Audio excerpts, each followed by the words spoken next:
Hi everybody, so I'm Océane Sailly, the director of Huna Art, and I would like first to thank you all for being with us today. It's still early, so thank you for being here, and it's really nice to see some familiar faces and new faces. So first, thanks to all of you, and I would also like to say thank you for Raffle the Palm Dubai, not only for hosting us for this talk today, but also for inviting us being Huna Art Gallery and its artists, to their first exhibition as part of their new art patron program. So for the exhibition, we have 4 artists, Alia Zaal, Eman Ali, and 2 artists who could not be with us tonight, unfortunately. Talin Hazbar, who will be joining us for the opening, and Alymamah Rashed, who is in Kuwait and could not come because of COVID, of course. So I would also like to thank Alia and Eman for being with us today and for being part of his exhibition. So just a few words about the déroulé of the talk. I will just briefly introduce the artist. We will have a talk on the topic of women and art in the GCC, but building on their own experiences. And then obviously you will have time to ask them anything you want, or almost. And then for the one who are interested after, we will do a tour of the exhibition. The exhibition is on different floors, so I think it's good if we do it together, but you can also feel free to stay to the opening reception. That will be from 6:30 to 8 in the exact same place. So to start, I'm going to introduce Alia Zaal. I know that many of you already know her. So Alia is a UAE-based multidisciplinary artist who holds a Bachelor in Fine Art from Sharjah University and a Master in Museum Study and Art History from the Sorbonne University. And next to Alia, we have Eman Ali. So Eman is an Omani, also multidisciplinary artist who is based between London and Muscat and holds a Bachelor in Graphic Design from Central St. Martin's and a Master in Photography from the Royal College of Art in London. So my first question for them, and I will sit and pass them the mic now, is what brought you to art and how did you start developing your practice as an artist? Good evening, everyone. Art existed like since my childhood. I practiced art every day because I was born in a family who's quite talented. Both my parents are artists, first artists that I knew actually, and so it was from like silly things like charcoal drawings on the wall or like sculptures with like different forms of like organic materials I could find in the garden, and then I grew up with that, and I actually learned a lot from my siblings as well, but when I left school I decided to continue venturing in that field. Yeah. Hi, good evening, everybody. My sort of introduction, I think, to art was mainly through cinema and MTV. I grew up in Oman in the 90s, and I would say I wasn't very exposed to art. And so my first introduction to, I would say, any sort of art form really was through the moving image. And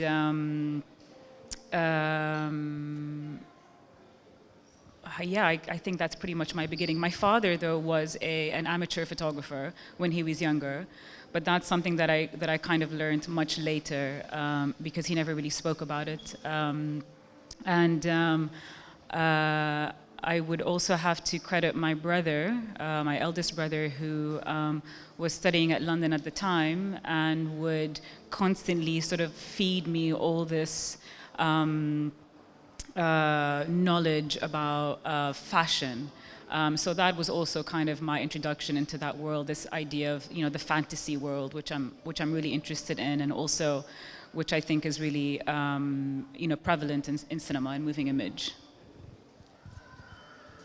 Yeah, so through this answer, I think we can say that it shows the importance of having a kind of nurturing environment to encourage art practice. But how or why did you decide to, let's say, take the leap and pursue your education in a higher education to actually become an artist? And what were maybe the challenges that you faced? Or since you went to study abroad, for example, what did it brought you on a personal and artistic level, this experience in higher education?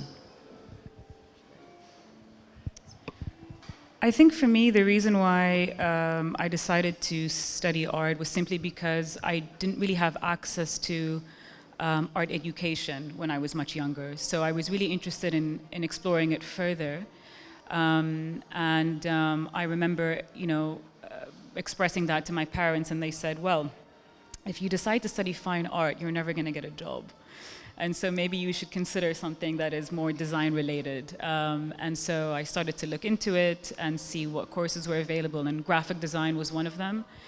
At that point, I didn't even know what the hell graphic design was, but it appealed to me, this relationship between the image and text. And how, you know, it's something that is everywhere. We see everywhere in advertising, and just, you know, our whole lives are sort of governed by graphic design in a sense. So I thought that that would be a good, you know, future like prospect for me in terms of job and in terms of getting a job.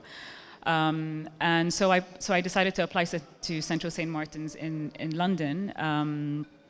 And that was a really interesting journey for me, again, because it was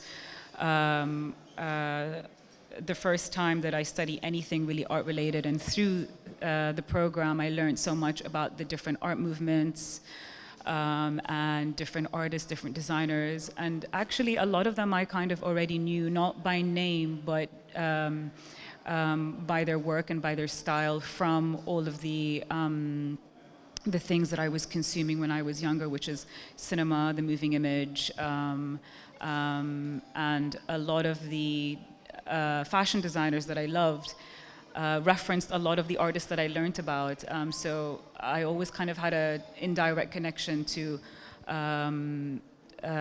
artists who I really admire, but at that point I didn't really know who they were. So that was really exciting for me. Yeah, I think one of the biggest challenges really, or I'm not sure if it was so much of a challenge, it's more like just a little bit of an eye-opener, was that coming back, the world completely changed for me. You know, when I went back to Oman, I saw it in a completely different light, which was just really amazing, and actually very inspirational to see the beauty in the mundane, what I consider to be quite mundane. I saw it very differently, and that really helped me sort of develop the first body of work that I started to explore once I arrived back. My answer is quite similar to begin with. Like, I've heard that, you know, yeah, art, what are you going to work? But I've heard it in school, and quite strangely from my art teacher, because as a teenager, I was part of the art club in school, which artists who were talented would help like build like the stage for certain like plays. And it was a Fayrouz play that we do every 4 years in the school. And they told me to paint the background, and for me that was like the most important thing, because there were carpenters helping with the balconies and stuff. So I thought I must be good. I mean, if I had to do the background.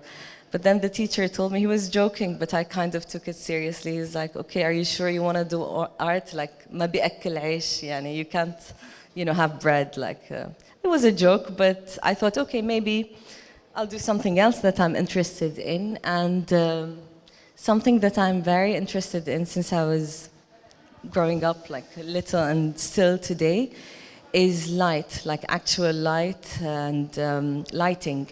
So I didn't know, I was only like 16, I didn't know that this was cinematography or I could study like that kind of like knowledge and so I thought, okay, I'll do architecture and then maybe one day I will get to design lights because I thought it had to be like perfectly correct. So I did interior architecture for 1 semester. And I got a very, like, I didn't expect to get a high grade. My GPA was like almost full. And I'm like, okay, this is not exciting for me. Like, I could do things on scale and draw things in perspective. And it wasn't like as free and liberating as art was. And I was in the University of Sharjah in the College of Fine Arts and Design. So it was easy to transfer. And I transferred to fine arts. And ever since, like, I've been developing the same subject that I started on, and you'll see it in this exhibition since 2009, and I continue to study the same subject and get deeper and deeper in it. And I think art as a subject or as education allows for so much interest in different fields, whether it was history or politics or economics or like architecture or anything. Like if you have a discussion with someone who studied art, and I found that with artists, I thought, how can they know a lot about everything? It's because they know it through art, and I thought that's fascinating, and I just continued doing it. Yeah. And then I did art history for that same reason. Thank you very much. So I found it quite interesting that both of you, also you have a kind of quite different curriculum, have give a lot of importance in your practice to self-portraiture. Of course, you will see that once we go through the exhibition, but Eman, the series that we present actually for this exhibition is one where you portray yourself. And Alia, you're also showing some self-portrait that goes back to 2009 until today. So it's also something that covers or spans all your practice. So why did you decide to start using yourself as the main subject of your work? And for me, it started for practical reasons. And that was at the time I wanted to, practice my photography and shoot my friends and photograph my friends and more women. And I found that to be quite difficult because they simply didn't want to be photographed. They thought it was a little bit strange. Now it's obviously very different with social media and everybody photographing themselves. However, back then, when I was younger, it wasn't necessarily the case. So I just turned the camera on myself kind of just by default, really. I wanted to photograph somebody that looked similar to myself in the sense that they're from this region. And I wanted somebody that was, kind of available 24/7, really, because I kind of work whenever I kind of get that spark of inspiration. So that can be anytime, really. And since I was available, I could sort of test out these ideas on myself whenever I wanted. And that was really how I started photographing myself. And then, of course, I wanted to I definitely saw a sort of gap in terms of representation of women from this region and people that looked similar to me. And that is another reason why I wanted to include myself in my own work, in a sense to control my own narrative as an Arab woman, because as we know, especially back then, it's very different now with social media, but the times when social media didn't exist, there was a lot said about us as Arab women, and a lot of stereotyping. And so I wanted to challenge that and control my own narrative, essentially within my own work, and present myself in the way that I wanted to present myself to the world. So that's pretty much how it started and how it evolved and how it, still very much is the reason why I do that. Of course, now I explore many different themes within the work, but that's pretty much the crux of it, as to how I started and why. For me, I chose the self-portrait because I was studying the way people looked at things. So vision and eyesight was my subject. And also the relationship between photography and painting and depiction of images through a camera or through painting by an artist. So that subject or that kind of study of these two mediums allowed me to play around with the manipulation of photography in terms of like pixelating it or blurring it or just like manipulating the image in general. And for almost like the same reason, I was there. I could test because I wasn't sure about like how the image would be at the end. But also the most important reason is because since I'm studying vision, I wanted to question if I could recognize my face or not. And it's something that I see every day. It's something that I know very well. And it was more convenient and more personal to me in terms of expression to understand that very subject, your own face. And through manipulating the image and seeing the possibilities of what my face could be in different forms, I believe that it helped me understand more the theoretical aspect of the two mediums and how they are translated by a photographer or a painter painting a photograph, etc.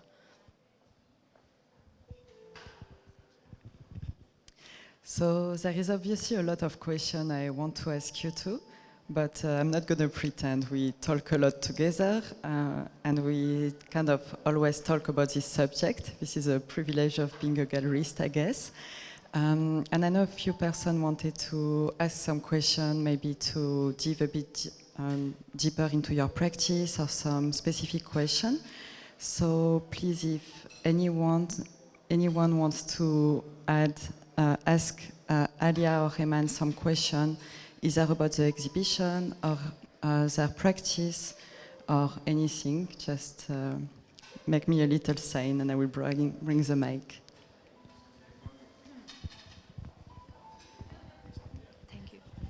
I want to thank both of ladies and both artists, and I admire very much your work, also because Imam, as you said, Iman, this part of the world, and for you to use your body as the subject, and the pictures I've seen, there's some little bit of, you see your skin.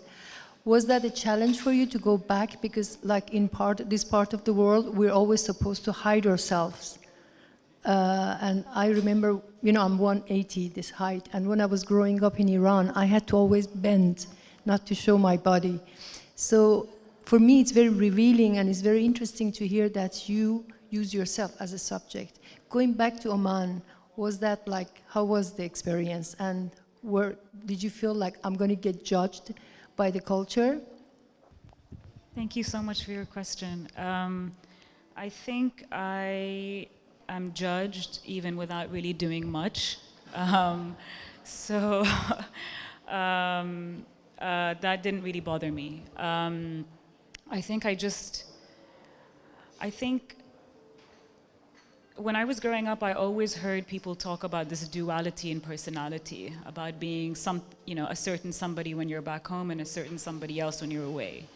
And I think for me, I was always really the same person. And I never was shy about that or afraid of showing that part of me, which was just me. And I think within my work, within photography, the camera has really given me this kind of access to many things, but also to myself. And so when I'm sort of performing in front of the camera, because I'm quite shy actually, and feel uncomfortable photographing myself. However, I mean, I'm sort of like the director and the protagonist all at the same time. And for me, it's I'm sort of playing a character. Now, the character is, of course, part of who I am, but it's a very different sort of experience. So I feel much more empowered. I feel a lot more, like I just feel a lot more strength and a lot more freedom, yeah. And so that kind of all comes out. That's, again, still part of who I am, but I think it's, you know, sort of creating these worlds for me to exist when I frequently felt that I couldn't in this real world, and I didn't feel like I really had a place. Made it a lot easier to kind of present myself in a way that was true to who I was, and that made it easier in turn then when you kind of, you know, in my day-to-day to be true to who I am. So I don't feel like it was necessarily so difficult, because I mean, I was always kind of, I would say, kind of going against the grain as I was growing up. So I was judged quite a lot, and you know, it's a conservative society, so it's quite difficult. But I mean, I would have to say that I don't really care. I stopped caring a long time ago, and that has you know, very much liberated me within myself and within my work. I hope that answers the question. If anyone else wants to ask a question, don't be shy.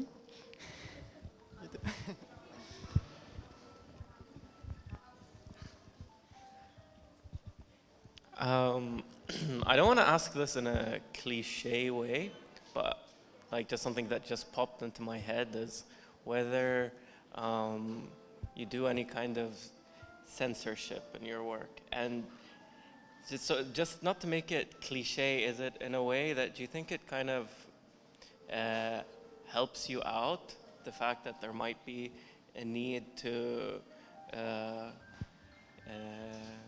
sort of curate what you're able to present in your works, being from this region? Does it give you kind of more like a challenge or something that like builds something to be able to really express like whatever narrative or vision you have of your work by these limitations that we might have? That's just something that crossed my mind quickly. Well, just to answer simply, I have like maybe 60% of my work that's not shown, and it's in my sketchbooks, and they're all censored, but I enjoy them. A lot of people see them too, but I just respect the culture, and maybe one day I will be more open to showing them, but no. So it's simple.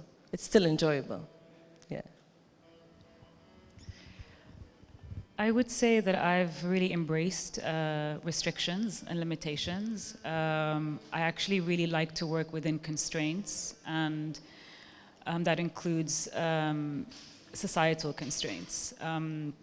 I find that I don't necessarily want to always communicate something so directly. I think that there's other ways that you can communicate something in a more interesting and subtle way that allows, you know, for the viewer to kind of delve into the work and discover it a little bit more. And so with certain works, I think I've really just really thought about who the audience is and how they may receive the works. And I've not changed my concept in any kind of way, but worked to think how I could present it differently that can, in a way where it can still be shown right? I mean, it's still being subversive, but it's sort of presented in a way visually also that is accepted. And sometimes they don't necessarily know what they're looking at. They just see it as something really beautiful. And I quite like that also, is to kind of be seduced by that beauty. And then only once you kind of look into the work a little bit more, there could be maybe a little clue in the title as to what the piece is really about. I really like to play around with these things. So I don't censor myself in the way that I don't show the work that I would like to show. I just think of ways that I can do it so I can include the local audience, because at the end of the day, this is where I'm from, and I want to speak to my people. With your work, but there is something tantalizing about not fully showing yourself. I just and just to be completely honest, like I was just familiarizing myself with your work. I haven't seen anything before, but like the images, there's something tantalizing, I think, about not being able to, like, something's there and there's layers. I think it's like there's a joy in that I saw in the works, that in your works, like there's different layers, and I really, that's something I enjoy, and I saw it. Yeah. Welcome. Sure.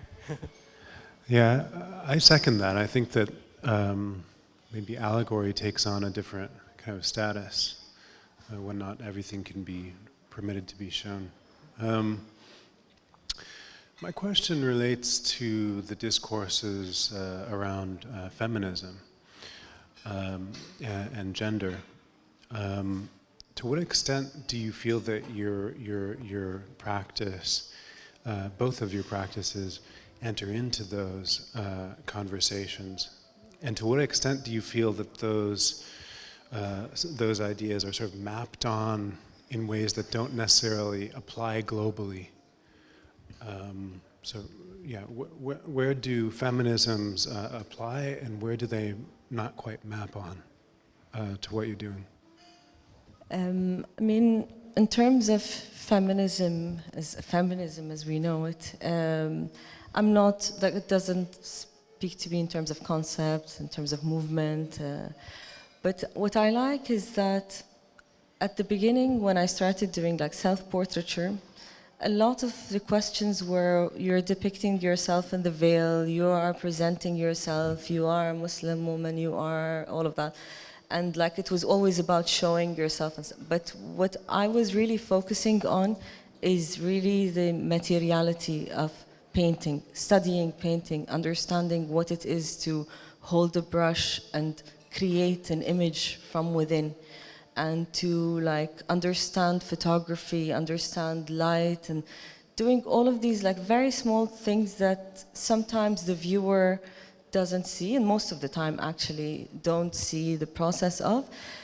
And what I would say that I have done just as an artist, not for my work, is to continue doing that and not to be swayed away with the more popular subjects. I had so many chances to do things that could fit well and maybe be more interesting for the public, but I see it fit with other people's work much stronger, and I didn't want to do something that was not really what I was trying to present. It doesn't answer your question directly, but this is my take on feminism in relation to my work as an artist, not as a subject. I didn't shout loudly enough. Actually, I think you did answer that question in the sense that even though you are a woman and you're working with subject matter that is restricted, what I'm hearing is you want people to be reading your work in terms of its materiality, perhaps the expressive dimension, or about the self, as opposed to through gender necessarily. So yeah, thank you. I think that does actually make a lot of sense, and I'd love to hear how Iman is thinking about that as well.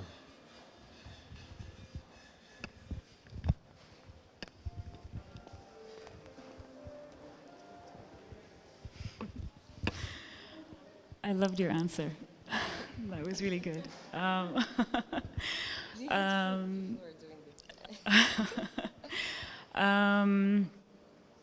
I think for me that was also that was always quite tricky because I didn't want my work to be labeled in a certain kind of way, and I certainly did not want to label myself in a certain kind of way. I think when people think about feminism, they think about Western feminism, and they kind of transpose that onto us in this part of the world, which is something that I really wanted to avoid. I think when I photograph myself and when I photograph other women and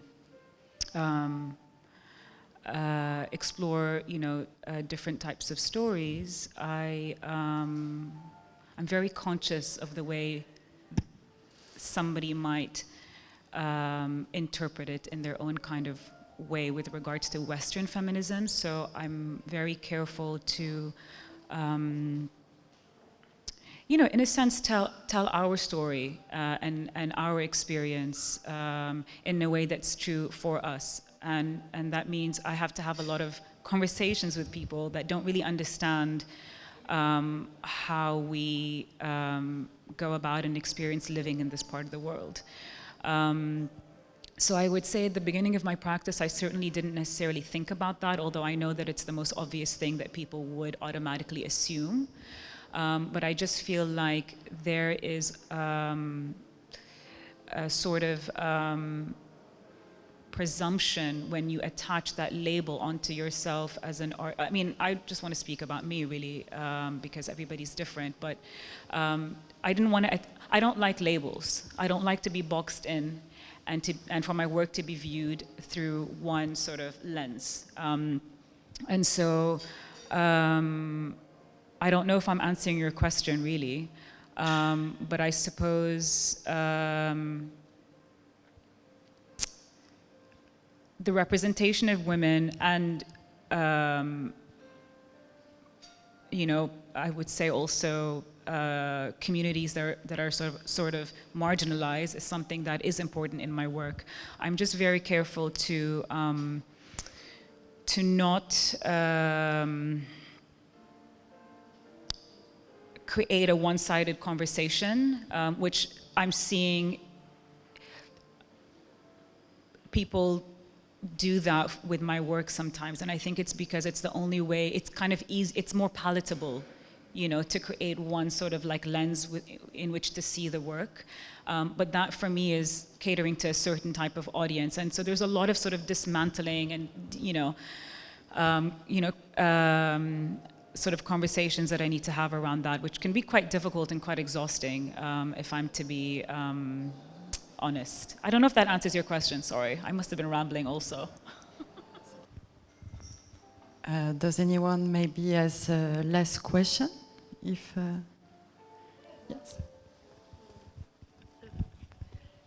Being from Iran, I think the challenge for the artists from this part of the world is that they like to put us in a category and a ghetto. They want to see only Iran with or like Shirin Neshat. Shirin Neshat represents certain type of artwork. She's in the US, she criticizes, and but the thing is, what I really respect and love in both of your works is that you both lived abroad, you both studied abroad, but you respect the tradition. And I think for me this is amazing. And I think like the film of Life of Others in Berlin, when you have restriction within the society, like in Iran, we have a lot of censorship. The artists, the writers, the poets, they manage to write and to paint things without getting into the net of the censorship. You have much more challenge.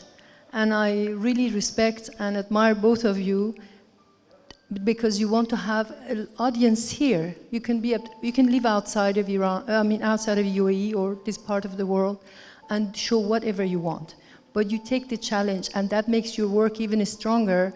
And I hope there's a day that we look at your work as an artist and not with the gender and other type of, like the restriction that comes with it. Bravo.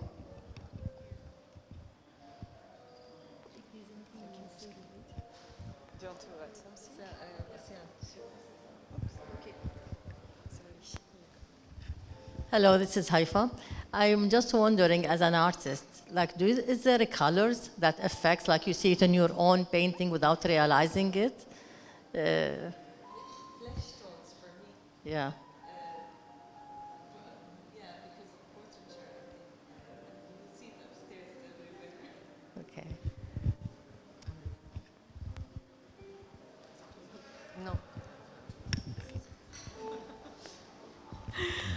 Oh, that's a tricky question because I love colors so much. I would say blue. There's a certain hue of blue that's not necessarily. Oh, maybe it is in the works actually being shown here. But yeah, like there is a